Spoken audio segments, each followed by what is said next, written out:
Yan guys, andito tayo ngayon sa may Covelandia.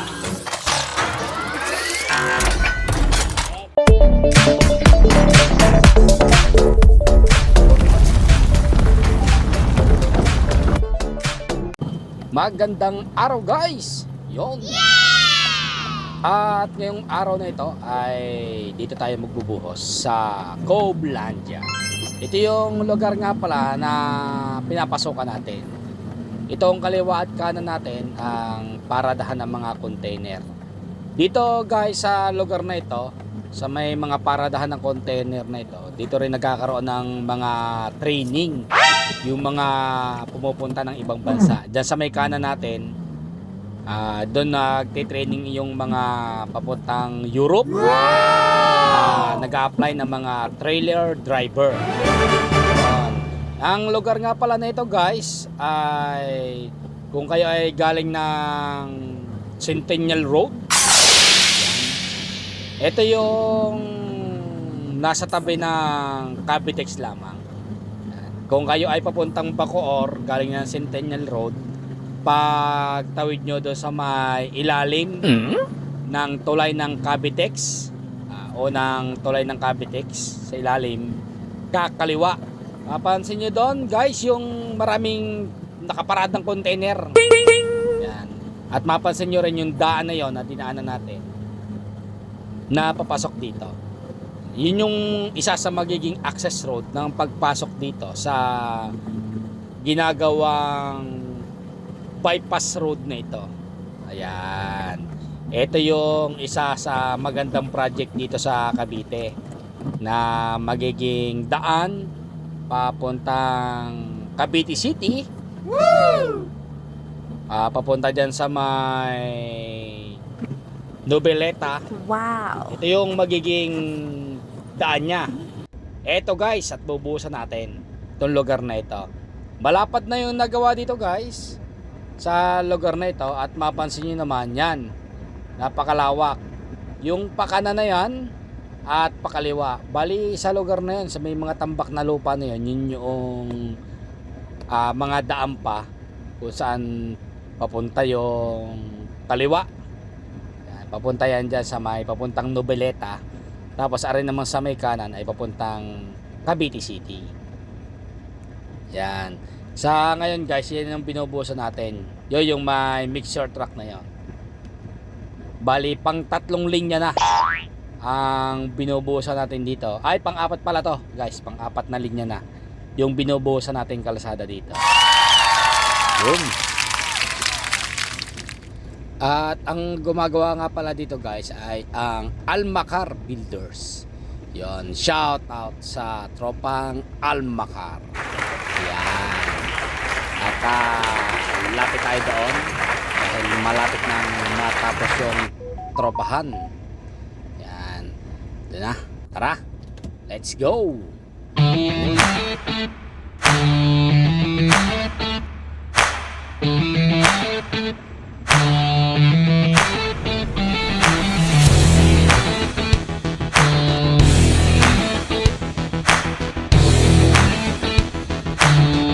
At yung pasok nga pala natin doon ay patras. Yan.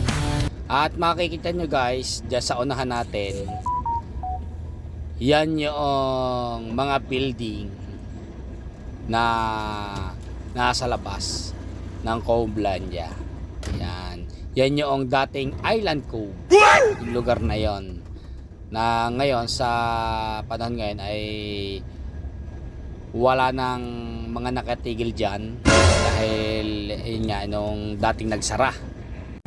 Yan, shoutout daw sa tropang Almacar dito sa may Covelandia. Ayan, yung mga tropaan dito. Sila ba yung gumos? Oh. Shoutout daw kay Dodong. Kaibigan daw.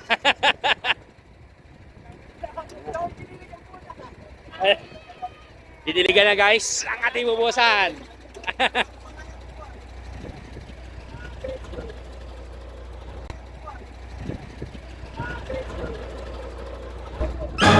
Ayan.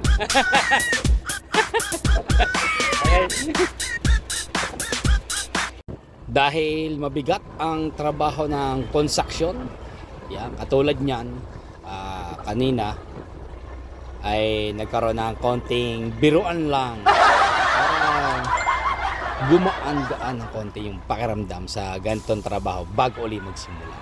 Yan. Pagkatapos ng konting biruan, yan, balik uli sa trabaho. Yan, masisigla na uli sila guys at malalakas na ulit. Yan. Ganyan lang talaga sa trabaho eh. Minsan ay kailangan lang talaga ng happenings. Yan. Sa ganitong trabaho, biro-biroan ng konti. Yan, pampawala ng konting pagod. Kahit napakainit guys, ay diretso pa rin ang trabaho. Kaya nga sabi nga nila ay napakahirap ng ganitong trabaho yung construction dahil nga yan, babad ka sa init. Tapos mabigat yung mga ganyan trabaho kasi mabigat yan eh habang nagpapala ng ganyan. Yun. Kaya dapat pahalagahan natin itong mga ganitong construction worker. Sila pa man din yung gumagawa ng ating mga kalsada. Siyempre yan. Dire-diretso lang. Yan mga tropa. Yun no. Lagang ganadong-ganado pa. Mamaya guys, puntahan natin yan sa may dulo. Yan, pasyalan natin ng konti yung dulo. Ikot tayo doon. Yan. Pagkatapos nila. Yun no. Yan ang mga tropahan. Okay. At ito naman guys yung ating pagbalik. Yan. Pagkatapos natin magbuhos doon nung tayo ay bumalik, yun namang papunta na sa kabila yung binubuhusan natin. Yan, ayan, yung papunta doon sa may dulo. Kung mapapansin nyo, nakaharap tayo dyan sa papuntang Cavite City. Tapos yung kaliwa, yung pabalik ng Kawit o papuntang Noveleta. Yan. Ito naman yung binuhusan natin ngayon. Ay yung lugar na ito. Yun no. Maya-maya doon tayo iikot sa may dulo para makita natin ng konti. Yan no. Maganda na dyan guys. Mahaba na yung nagawa nila. Wapasin nyo, nasa may kaliwa yun no, mahaba na. Baka sa mga susunod, naandyan na yan sa may pinakatabi dyan, o baka magkaroon dyan ng siguro yung parang maliit na tulay para makatawid lang yung tubig pakabila. Yan. Yun o, mapansin nyo naman. Yun. Yan. Tapos dito naman sa may kanan ay mahaba na rin. Yan. Papunta kasing Cavite City yan sa may kanan natin. Yan. Mahaba-haba na rin. Dati may iksi pa lang yun eh. Mamaya doon tayo iikot sa dulo. Ayan guys, ay tapos na ulit tayo magbuhos doon sa kanila. Yan, dahil dyan dito naman tayo iikot kasi hindi tayo makakaikot ngayon eh. Medyo alanganin yung pag-ikot natin, kaya dito tayo sa may dulo. Yun. Yun nga pala yung ating safety officer yan oh. Panay ang picture sa akin. Yun. Baka mag-trending tayo niyan, sir. Ayan oh. Shout out kay Sir Henry Dagus. Yun, yung ating safety officer na kasama dito. Yan, tara, let's go. Let's go, let's go, let's go. Punta tayo dito. Sa dulo.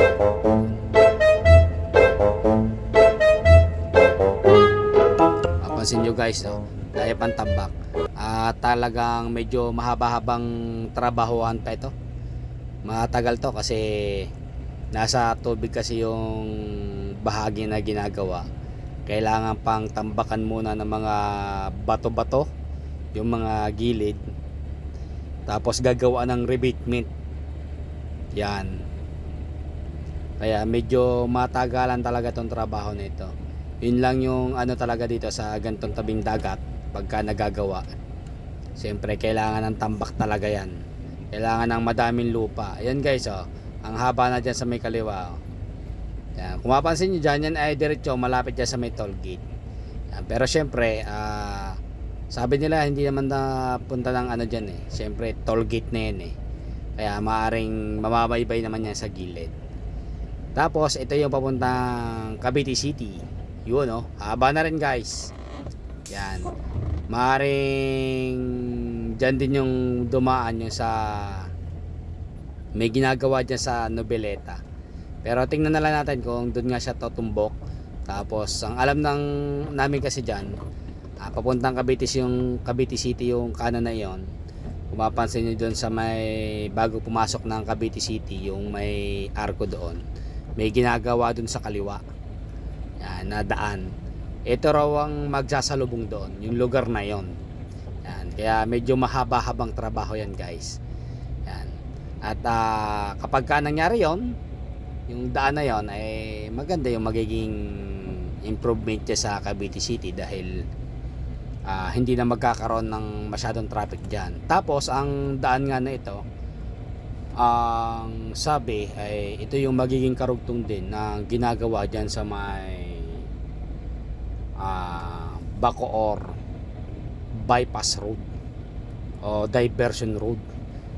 Yung minsang napapa-video ko rin minsan. Lagi ko na video nung nakaraan. Dito rin daw guys yon, tatagos o magiging dugtungan din ito.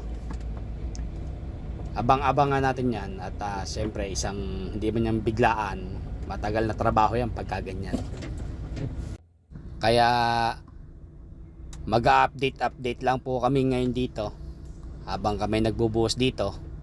At sa mga susunod, yung mga ginagawa pa dyan, update natin yan para maging updated din yung mga tao na may yung mga gantong project ay mapapakinabangan din natin. Yan. Palabas na tayo guys. At tapos na yung ating pagbubuhos. Yan, maghuhugas na tayo dun sa may dulo. Tingnan naman natin, nakita ko doon sa may itaas mamaya para video natin yung paikot. Yan, ito yung ginagawa na papuntang Noveleta, Kawit. Yan, makikita nyo naman. Meron tong nag T-road. Pansin nyo may tambak na lupa. Yung pakaliwa ay papunta uli dyan sa may Cavitex. Yan, dyan pupunta yan. Tapos yung kanan, ang alam ko yung kanan papuntang Cavite City o dyan sa may Noveleta. Yan, dyan daw pupunta yan yung sa may kanan na yan. Yan. At mapansin nyo guys, napakalawak dito ng mga pagtatayong pa ng mga building siguro to. Yan lang yan guys yung Coblanja na mga building. Yan, at doon tayo galing kanina yun. Sa lugar na yon. Doon tayo galing. May daan din dyan guys, pagpasok natin yung kanan natin kanina, ay pagkaliwa, may papasok doon sa may kanan, papunta yun doon sa may Coblanja. Yan, papasok doon sa may likod. Likuran yan. At doon ang daan yan, sa may likuran. Hanggang dito na lang guys ang aking video. Salamat sa inyong panonood. At sa mga susunod na update ko po dito sa lugar na ito. At sa mga sunod guys, ang pupuntahan naman natin ay yung mga flood control dito sa lugar ng Cavite. Yan yung ating magiging isang project sa susunod. Puntahan natin yung mga flood control na ginawa dito. At tingnan natin kung meron pang mga substandard. Yan yung mga susunod kong project guys. Abang-abangan nyo lang guys yung aking mga pagbibideo dyan. Salamat guys sa inyo pala. Thank you.